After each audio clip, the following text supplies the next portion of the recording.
সবে তো যুদ্ধ শুরু হয়েছে। প্রভু শ্রীরামের সাথে যুদ্ধ করার পূর্বে ওনার সেনার সাথে একবার যুদ্ধ করো। তুচ্ছ বানর, তোমার সঙ্গে তো যুদ্ধ করেছি আমি।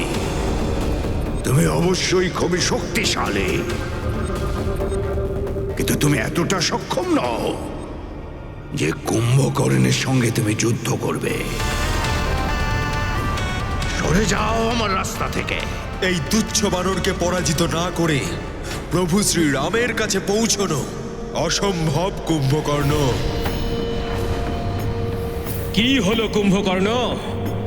তোমার বিশাল আকার চেহারার সুবিধে নিয়ে তুমি আমাকে তো পেরিয়ে যেতে পেরেছো, কিন্তু এখন নিজের সমান আকারের মহান যোদ্ধার সাথে যখন মুখোমুখি হলে তখন ভয় পেয়ে গেলে নাকি?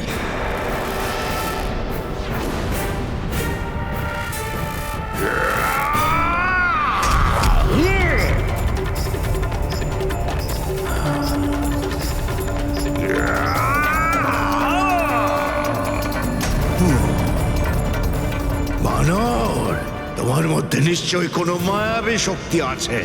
তথাপি তোমার এই মায়াবী শক্তি এই কুম্ভকর্ণকে হারাতে পারবে না।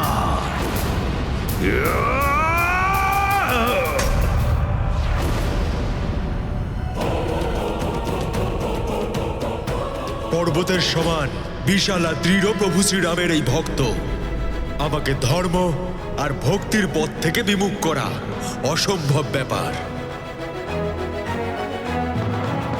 শুধু বিমুখ করব না বানর, তোমাকে লক্ষ্যচ্যুত করব।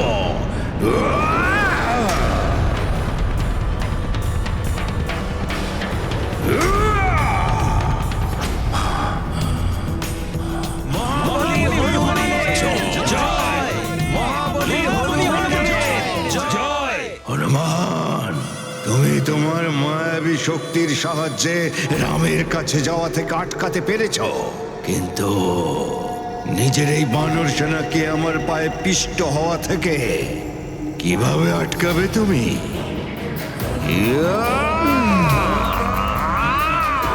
দাঁড়াও হনুমান,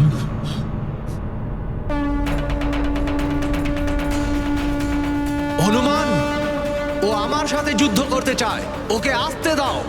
ওর জন্য আমার তুলে একটা বান কাল থেকে প্রতীক্ষা করছে।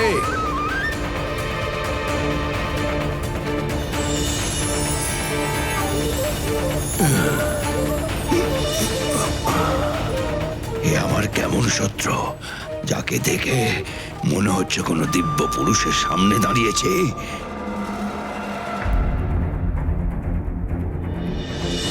আপনি অধর্ম আর দুর্নীতির পথে চলতে চাইছেন, কিন্তু আপনার এই অনুজের ধর্ম হলো নিজের জ্যেষ্ঠ ভ্রাতার আদেশ পালন করা। ইনি যেই হন না কেন, ওনাকে আর ওনার সহযোগীদের হত্যা করে অগ্রজ লঙ্কেশের ইচ্ছা পূর্ণ করা আমার কর্তব্য।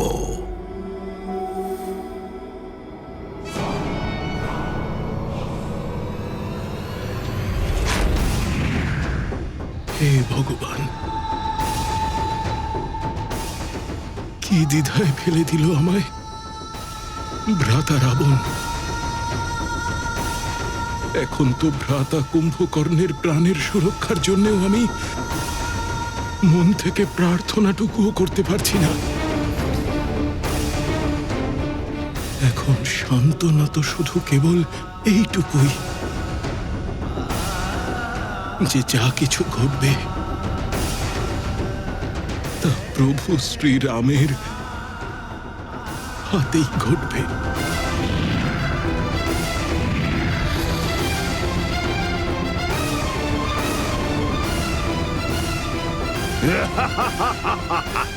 কুম্ভকর্ণ, যখন তুমি এটা স্পষ্ট করে দিলে যে তুমি অধর্মের পথ ছাড়বে না, তাহলে আমি আমার রুদ্রাস্ত্র নিক্ষেপ করে তোমার রুদ্র রূপ শান্ত করতে বাধ্য হব।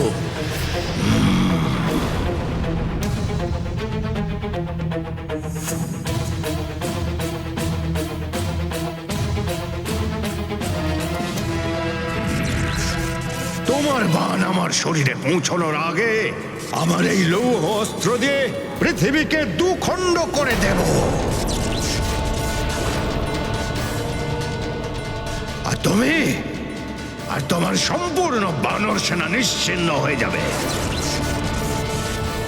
এ কথা তো সত্যি, কুম্ভকর্ণ পৃথিবীকে দুই ভাগে বিভক্ত করার ক্ষমতা রাখে।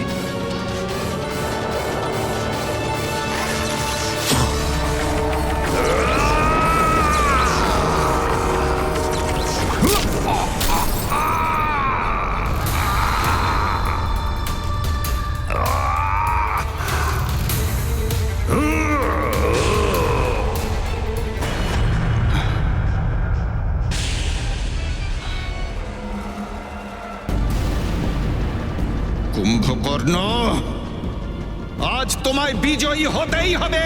আজ তোমায় বিজয়ী হতেই হবে। আজ তোমায় বিজয়ী হতেই হবে।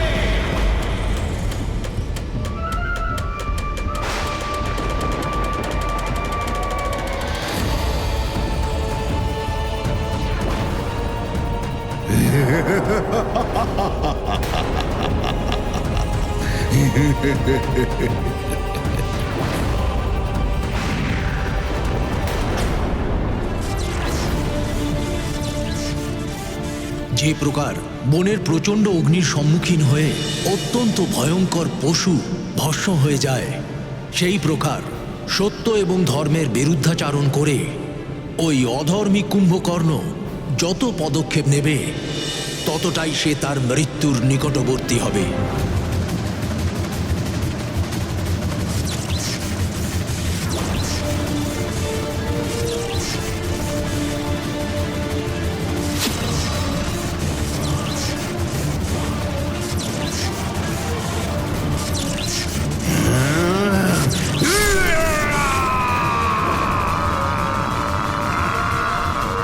জয় শ্রীরাম! জয় শ্রীরাম! জয় শ্রীরাম!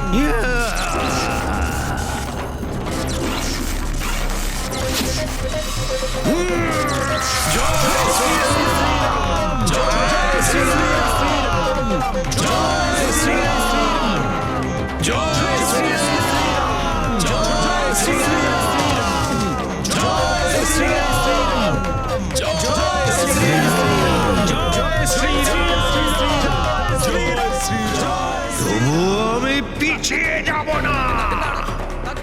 আমি হলাম কুম্ভকর্ণ।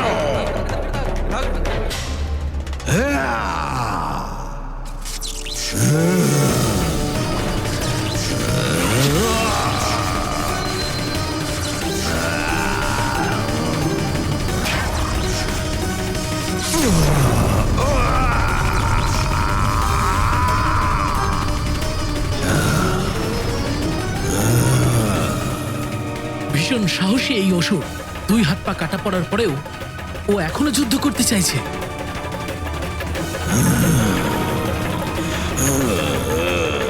ও যুদ্ধ করার জন্য নয়, বরং প্রভু শ্রীরামের হাতে মৃত্যুবরণ করতে চায়।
অভাগা আমি।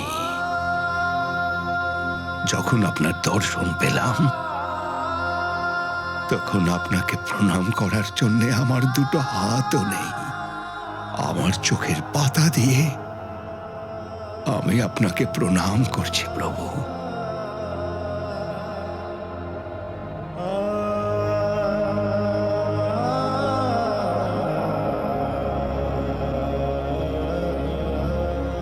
আমার এই প্রণাম স্বীকার করুন নারায়ণ। হে ভোলানাথ,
এটা আমার প্রভুর বিজয়, অধর্মের উপর ধর্মের বিজয়ের ঘোষণা এটা। না না, অসম্ভব, এটা অসম্ভব, এটা কখনো হতে পারে না। ভ্রাতা, দুর্ভাগ্যক্রমে এটাই হয়েছে। এটাই সত্যি যে ভ্রাতা কুম্ভকর্ণ বীর গতিপ্রাপ্ত। না না, এটা কখনোই হতে পারে না। তোমরা পাগল হয়ে গেছো। দ্বিতীয়বার এই কথা উচ্চারণ করলে তোমাদের মৃত্যুদণ্ডে দণ্ডিত করব। নিশ্চয়ই কোনো ভুল করছো তোমরা। হ্যাঁ হ্যাঁ, অবশ্যই কোনো ভুল করছো তোমরা। তোমরা সঠিকভাবে দেখতে পাওনি নিশ্চয়ই। ওই নর আর বানর কি করে কুম্ভকর্ণকে পরাজিত করবে? যাকে স্বয়ং ইন্দ্র পরাজিত করতে পারেননি, তাকে ওই নর আর বানরও পরাজিত করতে পারবে না। এটা অসম্ভব। এটা বিভীষণের কোন রকম ছলনা নয় তো? আমি স্বয়ং ওখানে যাব।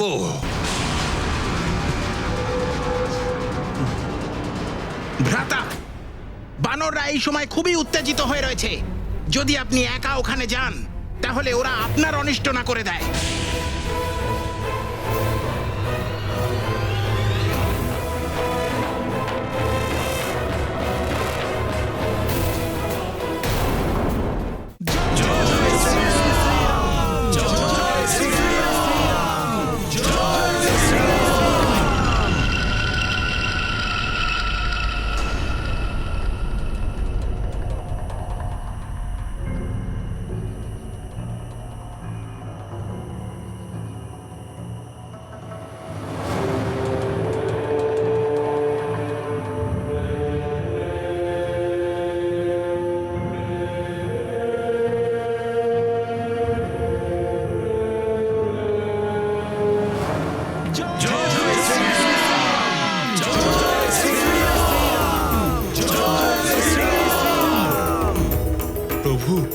কুম্ভকর্ণের মতো এত শক্তিশালী রাক্ষসকে শেষ করার পর আমাদের সেনার মনোবল অনেক বেড়ে গেছে।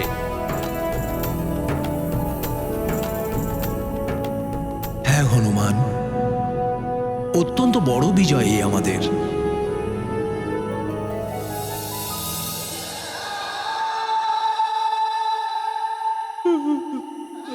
ভ্রাতা কুম্ভকর্ণ, ভ্রাতাশ্রী, আমার হৃদয় ফেটে যাচ্ছে আপনাকে আজ এই অবস্থায় দেখে।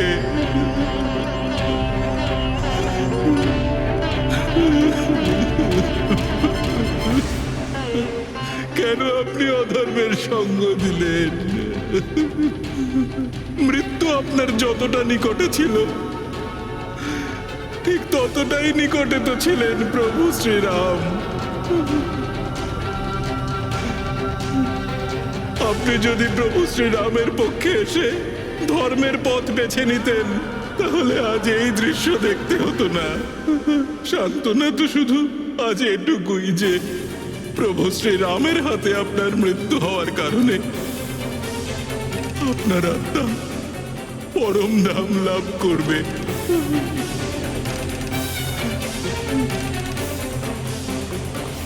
কুম্ভকর্ণ প্রবল পরাক্রমশালী ছিল, মহাজ্ঞানী এবং ভাতৃধর্ম পালন করত।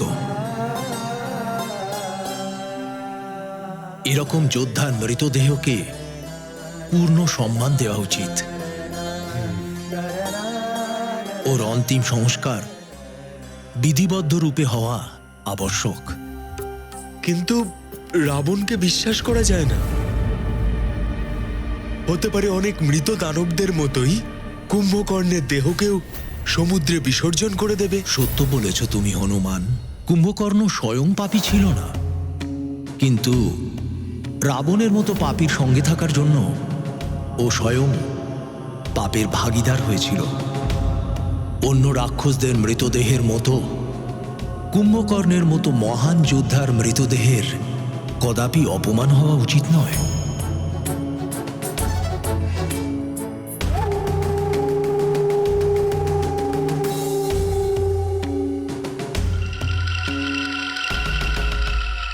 আপনি সত্যই বলছেন প্রভু?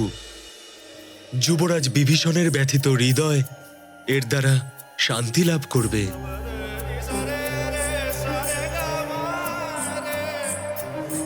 যদি আপনার আজ্ঞা থাকে তাহলে আমি কুম্ভকর্ণের শেষকৃত্যের ব্যবস্থা করি। হ্যাঁ হনুমান, কিন্তু এই কার্যের প্রতি প্রথম অধিকার কুম্ভকর্ণের ভ্রাতা রাবণ এবং তার পরিবারের থাকবে। হ্যাঁ, তারা যদি না করেন তাহলে আমরা সবাই পূর্ণ সম্মানের সাথে কুম্ভকর্ণের অন্তিম সংস্কার করব।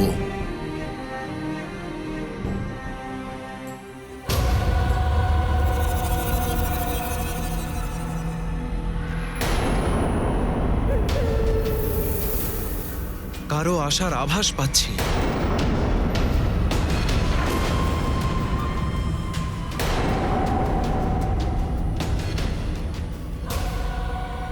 দেখুন, মনে হচ্ছে যে রাবণ রাতের অন্ধকারেতে কোনো গুপ্তচরকে হয়তো আক্রমণের জন্য পাঠিয়েছে।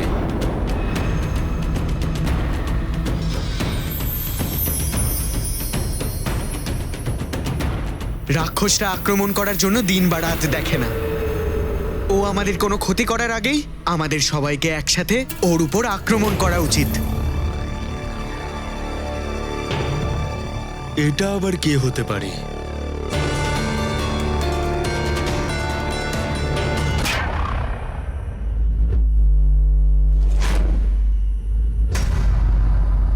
এর দেহ আর হাঁটা দেখে তো মনে হচ্ছে যে স্বয়ং রাবণই।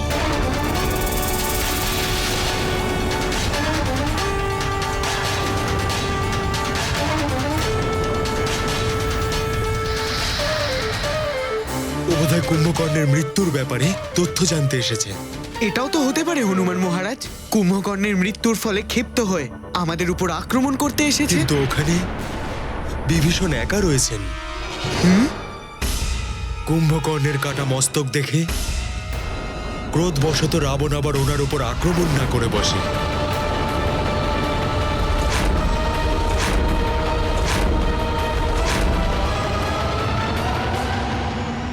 ধর্মের পথে চলা যোদ্ধা শত্রুর সাথেও ধর্মানুসারে ব্যবহার করে থাকেন। For more updates, subscribe to our channel, click the show links and enjoy watching the videos.